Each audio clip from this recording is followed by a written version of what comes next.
Hi ನಮಸ್ಕಾರ, welcome to ತೂಜ ಅಡುಗೆ ಮನೆ ಚಾನೆಲ್. ಪನ್ನೀರ್ ಅಂದರೆ ಯಾರಿಗೆಲ್ಲ ಇಷ್ಟ ಆಗಲ್ಲ ಹೇಳಿ, ಎಲ್ಲರೂ ಕೂಡ ತುಂಬ ಇಷ್ಟಪಟ್ಟು ತಿಂತಾರೆ. ಪನ್ನೀರ್ನು ಮನೆಯಲ್ಲೇ ಮಾಡೋದು, ಹಾಗೆ ಪಾಲಕ್ ಪನ್ನೀರು ಧಾಬಾ ಶೈಲಿಯಲ್ಲಿ ಯಾವ ರೀತಿ ಮಾಡೋದಂತ ನಾನು ಸುಲಭವಾಗಿ ತೋರಿಸ್ಕೊಡ್ತಾ ಇದ್ದೀನಿ. ಬನ್ನಿ ಇವಾಗ ಯಾವ ರೀತಿ ಮಾಡೋದಂತ ನೋಡೋಣ. ಹಾಗೆ ಹೊಸಬ್ರು ಯಾರೆಲ್ಲ ಚಾನಲ್ನ ನೋಡ್ತಿದ್ರೆ ಸಬ್ಸ್ಕ್ರೈಬ್ ಮಾಡಿಕೊಂಡು ನೋಡಿ. ಇಲ್ಲಿ ನಾನು ಒಂದು ಕಟ್ ಪಾಲಕ್ನ ಬಿಸಿನೀರಲ್ಲಿ ಸ್ವಲ್ಪ 2 ನಿಮಿಷ ಬೇಯಿಸಿ ಇಟ್ಕೊಂಡಿದ್ದೀನಿ. ತಣ್ಣೀರಲ್ಲಿ ಹಾಕಿ ಇಟ್ಕೊಂಡಿದ್ದೀನಿ. ತಣ್ಣೀರಲ್ಲಿ 2 ನಿಮಿಷ ಹಾಕಿ ಹಾಗೆ ಬಿಟ್ಟರೆ ತಣ್ಣಗಾಗುತ್ತೆ. ಆಮೇಲೆ ನಾವು ಇದನ್ನು ಮಿಕ್ಸಿ ಮಾಡ್ಕೋಬೋದು. ಮಿಕ್ಸಿ ಮಾಡೋಕ್ಕೆ ನಾನು ಇದ್ರ ಜೊತೆಗೆ ಒಂದು 5 ಗೋಡಂಬಿ, ಒಂದು 5 ಬಾದಾಮಿನ ಹಾಕ್ಕೋತಾ ಇದ್ದೀನಿ.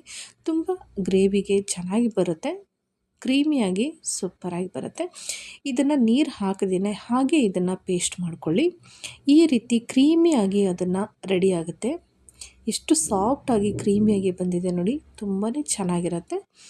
ಇದು ರುಬ್ಕೊಂಡಾದಮೇಲೆ ನಾವಿಲ್ಲೀಗ ಒಗ್ಗರಣೆಗೆ ಒಂದು ಕಡಾಯಿನ ಇಟ್ಕೊಂಡು ಒಂದು 3ರಿಂದ 4 ಸ್ಪೂನಷ್ಟು ಎಣ್ಣೆನ ಹಾಕ್ಕೋತಾ ಇದ್ದೀನಿ. ಇದಕ್ಕೆ ಚಕ್ಕೆ, ಲವಂಗ ಮತ್ತು ಪಲಾವ್ ಎಲೆ, ಮೊರಟಿ ಮೊಗ್ಗನ್ನ ತೊಗೊಂಡಿದ್ದೀನಿ ಒಗ್ಗರಣೆಗೆ. ಎಣ್ಣೆ ಸ್ವಲ್ಪ ಕಾದ ತಕ್ಷಣ ನಾವು ತೊಗೊಂಡಿರುವಂಥ ಈ ಮಸಾಲೆ ಐಟಮ್ಸ್ನ ಅದರಲ್ಲಿ ಹಾಕಿ ಸ್ವಲ್ಪ ಫ್ರೈ ಆದಮೇಲೆ ಅದಕ್ಕೆ ಒಂದು 2ರಿಂದ 3 ಈರುಳ್ಳಿನ ನಾನು ಸಣ್ಣಕ್ಕಾಗಿ ಕಟ್ ಮಾಡಿ ಇಟ್ಕೊಂಡಿದ್ದೆ, ಅದನ್ನು ಹಾಕ್ಕೊಂಡು ಇವಾಗ ಫ್ರೈ ಮಾಡ್ಕೋತಾ ಇದ್ದೀನಿ. ಈರುಳ್ಳಿ ಚೆನ್ನಾಗಿ ಫ್ರೈ ಆಗಬೇಕು, ಹಸಿ ಬಿಸಿ ಉಳ್ಕೋಬಾರ್ದು. ಗ್ರೇವಿ ಚೆನ್ನಾಗಿ ಬರಲ್ಲ, ತಿನ್ನೋಕ್ಕೆ ಟೇಸ್ಟ್ ಚೆನ್ನಾಗಿರಲ್ಲ. ಅದಕ್ಕೋಸ್ಕರ ನೀಟಾಗಿ ಎಣ್ಣೆಯಲ್ಲಿ ಈ ರೀತಿ ಫ್ರೈ ಮಾಡ್ಕೊಳ್ಳಿ. ಇವಾಗ ಕರೆಕ್ಟಾಗಿ ಫ್ರೈ ಆಗಿದೆ. ಅದಾದಮೇಲೆ ಸಣ್ಣಕ್ಕಾಗಿ ಕಟ್ ಮಾಡ್ಕೊಂಡಿರುವಂಥ 2ರಿಂದ 3 ಟೊಮೊಟೊನ ಕಟ್ ಮಾಡಿ ಇಟ್ಕೊಂಡಿದ್ದೆ, ಅದನ್ನು ಹಾಕ್ಕೋತಾ ಇದ್ದೀನಿ. ಅದನ್ನು ಕೂಡ ಅಷ್ಟೇ ಚೆನ್ನಾಗಿ ಎಣ್ಣೆಯಲ್ಲಿ ಸಾಫ್ಟ್ ಆಗೋವರೆಗೂ ಚೆನ್ನಾಗಿ ಮಿಕ್ಸ್ ಮಾಡ್ಕೊಳ್ಳಿ.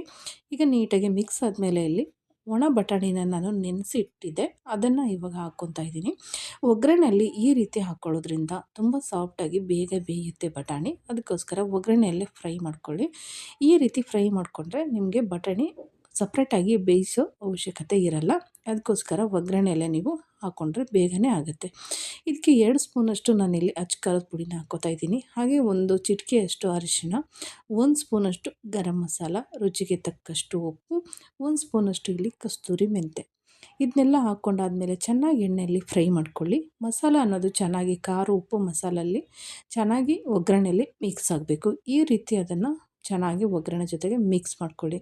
ಇದನ್ನೆಲ್ಲ ಮಿಕ್ಸ್ ಆದಮೇಲೆ ನಾವೇನು ರುಬ್ಬಿ ಇಟ್ಕೊಂಡಿದ್ದೀವಲ್ಲ ಪಾಲಕ್ದು, ಆ ಕ್ರೀಮಿನ ಇದರಲ್ಲಿ ಹಾಕ್ಕೊಳ್ಳೋಣ. ನೋಡಿ, ನೀಟಾಗಿ ಒಳ್ಳೆ ಕ್ರೀಮಿಯಾಗಿ ತುಂಬ ಚೆನ್ನಾಗಿ ಸಾಫ್ಟಾಗಿ ಬಂದಿದೆ. ಈ ರೀತಿ ಮಾಡ್ಕೊಳ್ಳೋದ್ರಿಂದ ಪನ್ನೀರು ಟೇಸ್ಟು ತುಂಬಾ ಚೆನ್ನಾಗಿರುತ್ತೆ. ಹಾಗೆ ಇದಕ್ಕೆ ಯಾವುದೇ ಮಸಾಲ ಕೂಡ ಹಾಕಿಲ್ಲ, ಸ್ವಲ್ಪ ಗರಂ ಮಸಾಲ ಹಾಕಿರೋದಷ್ಟೇ. ಇದಕ್ಕೆ ಬೇರೆ ಯಾವ ಮಸಾಲನೂ ಹಾಕಿಲ್ಲ. ಟೊಮೊಟೊ ರುಬ್ಬಿಲ್ಲ, ಹಾಗೆ ಈರುಳ್ಳಿ ರುಬ್ಬಿಲ್ಲ, ಇದಕ್ಕೆ ಕಾಯಿ ಕೂಡ ಹಾಕಿಲ್ಲ. ಕಾಯಿ ಹಾಕೋದ್ರಿಂದ ಎದೆ ಉರಿ ಜಾಸ್ತಿ ಬರುತ್ತೆ. ಅದಕ್ಕೋಸ್ಕರ ಇಲ್ಲೇ ನಾನು ಕಾಯಿ ಯೂಸ್ ಮಾಡ್ತಾ ಇಲ್ಲ. ಬರೀ ಗೋಡಂಬಿ ಮತ್ತು ಬಾದಾಮಿ ಹಾಕೋದ್ರಿಂದ ತುಂಬಾ ಗ್ರೇವಿ ಚೆನ್ನಾಗಿ ಬರುತ್ತೆ. ಹಾಗೆ ಸಾಫ್ಟಾಗಿರುತ್ತೆ ಮತ್ತು ಗಟ್ಟಿ ಕೂಡ ಬರುತ್ತೆ, ತಿಕ್ನೆಸ್ ಆಗಿರುತ್ತೆ. ಅದಕ್ಕೋಸ್ಕರ ಗೋಡಂಬಿ ಒಂದು 5 ಹಾಕಿದ್ರೆ ಸಾಕು, ನಿಮಗೆ ಒಂದು 4-5 ಜನಕ್ಕೆ ಕೂಡ ಮಾಡ್ಕೋಬೋದು. ನಾನು ಮಾಡ್ತಾ ಇರೋ ಗ್ರೇವಿ ಇಲ್ಲಿ ಒಂದು 6 ಜನಕ್ಕೆ ನಾನಿಲ್ಲಿ ಮಾಡ್ಕೋತಾ ಇದ್ದೀನಿ. ಮಿಕ್ಸಿ ಜಾರಲ್ಲಿ ನೀರು ಹಾಕ್ಕೊಂಡು ಅದೇ ನೀರು ನೀವು ಇಲ್ಲಿ ಒಗ್ಗರಣೆಗೆ ಹಾಕ್ಕೊಳ್ಳಿ. ಇವಾಗ ನೀಟಾಗಿ ಅದೆಲ್ಲ ಮಿಕ್ಸ್ ಮಾಡೋದ್ರಲ್ಲಿ ಒಂದು 7 ನಿಮಿಷ ಹಾಗೆ ಬೇಯಕ್ಕೆ ಬಿಟ್ಬಿಡಿ. ಈ ಪನ್ನೀರನ್ನ ನೋಡಿ ನಾನು ಮನೆಯಲ್ಲೇ ಮಾಡ್ಕೊಂಡಿದ್ದೀನಿ. 1 ಪ್ಯಾಕೆಟು, ಅರ್ಧ kg, 1 ಪ್ಯಾಕೆಟು ಹಾಲಿನ ಪೌಡ್ರಿಂದ ನಾನು ಇಷ್ಟು ಪನ್ನೀರನ್ನ ಮಾಡ್ಕೊಂಡಿದ್ದೀನಿ. ಇದನ್ನು ಏನಿಲ್ಲ ಅಂದರೂ ನೀವು ಒಂದು 10-20 ಜನಕ್ಕೆ ಕೂಡ ಮಾಡ್ಕೋಬೋದು, ಅಷ್ಟು ಪನ್ನೀರಾಗುತ್ತೆ. ಇದನ್ನು ನೀವು ಒಂದು 3-4 ಜನ ತಿಂತೀರಂದರೆ ಒಂದು 3 ಸತಿ ಅಥವಾ 4 ಸತಿ ಕೂಡ ನೀವು ಮಾಡ್ಕೋಬೋದು ಎತ್ತಿಟ್ಕೊಂಡು ಫ್ರಿಜ್ಜಲ್ಲಿ. ಅಷ್ಟೊಂದು ಆಗುತ್ತೆ. ಅಂಗಡಿಯಿಂದ ತೊಗೊಂಬಂದರೆ ತುಂಬಾ ರೇಟ್ ಇರುತ್ತೆ. ಹಾಗೆ ಮತ್ತು ಯಾವಾಗ ಮಾಡಿಟ್ಟಿರ್ತಾರಂತ ಗೊತ್ತಾಗಲ್ಲ. ನೀವು ಫ್ರೆಶ್ಶಾಗಿ ಮಾಡ್ಕೊಳ್ಳೋದ್ರಿಂದ ತುಂಬಾ ಚೆನ್ನಾಗಿರುತ್ತೆ ಪನ್ನೀರು. ಇವಾಗ ಕುದ್ದು ರೆಡಿ ಆದಮೇಲೆ ನೋಡಿ, ಸುತ್ತ ಎಲ್ಲ ಎಣ್ಣೆ ಬಿಟ್ಕೊಂಡಿದೆ ಅಲ್ವಾ ಮಸಾಲ. ಈ ಟೈಮಲ್ಲಿ ನಾವು ಮಾಡಿಟ್ಕೊಂಡಿರುವಂಥ ಪನ್ನೀರನ್ನ ಹಾಕ್ತಾಯಿದ್ದೀನಿ. ನಿಮಗೇನಾದರೂ ಪನ್ನೀರ್ ರೆಸಿಪಿ ಬೇಕಂದರೆ ಇದರಲ್ಲಿ ಲಿಂಕ್ ಕೊಟ್ಟಿರ್ತೀನಿ. ಮನೆಯಲ್ಲೇ ಪನ್ನೀರ್ ಯಾವ ರೀತಿ ಮಾಡೋದಂತ ನೀವು ಕೂಡ ಮಾಡ್ಕೋಬೋದು. ಮನೆಯಲ್ಲೇ ಲಿಂಕ್ ಕೊಟ್ಟಿರ್ತೀನಿ, ನೋಡಿ ಮಾಡ್ಕೊಳ್ಳಿ. ಇವಾಗ ಇದನ್ನು ಕೂಡ 5 ನಿಮಿಷ ನೋಡಿ ಪನ್ನೀರ್ ಹಾಕಿ ಮುಚ್ಚಿ ಒಂದು 5 ನಿಮಿಷ ಬೇಯಿಸ್ಕೊಂಡ ಮೇಲೆ ನೋಡಿ ಎಷ್ಟು ಚೆನ್ನಾಗಿ ಬಂದಿದೆ ಅಂತ. ಇದಕ್ಕೆ 1 ನಿಂಬೆಹಣ್ಣಿನ ರಸನ ಹಾಕ್ತಾಯಿದ್ದೀನಿ. ನಿಂಬೆಹಣ್ಣು ಚಿಕ್ಕದಾಗಿರೋದ್ರಿಂದ 1 ಪೂರ್ತಿ ಹಾಕ್ತಾಯಿದ್ದೀನಿ. ನಿಮ್ಮ ದೊಡ್ಡ ನಿಂಬೆಹಣ್ಣಿದ್ರೆ ಅರ್ಧ ಹಾಕಿದ್ರೆ ಸಾಕಾಗುತ್ತೆ. ನಾನು ನೋಡಿ 6 ಜನಕ್ಕಾಗೋಷ್ಟು ಮಾಡಿದ್ದೀನಲ್ವ, ಇದಕ್ಕೆ 1 ನಿಂಬೆಹಣ್ಣು ಸಾಕಾಗುತ್ತೆ. ಮೇಲೆ ಕೊತ್ತಂಬರಿ ಹಾಕ್ಬಿಟ್ರೆ ಕಂಪ್ಲೀಟಾಗಿ ನಮಗೆ ಪನ್ನೀರು ರೆಡಿ ಆಗುತ್ತೆ. ಒಳ್ಳೆ ಘಮ ಬರ್ತಾಯಿದೆ. ಪರೋಟಕ್ಕೆ, ಚಪಾತಿಗೆ ತಿನ್ನೋಕ್ಕಂತೂ ಸೂಪರಾಗಿರುತ್ತೆ. ಬಿಸಿ ರೈಸಿಗೆ ಕೂಡ ತಿನ್ಬೋದು. ಇದು ತುಂಬಾ ಚೆನ್ನಾಗಿರುತ್ತೆ. ಪೂರಿ ಜೊತೆ ಕೂಡ ತಿನ್ಬೋದು.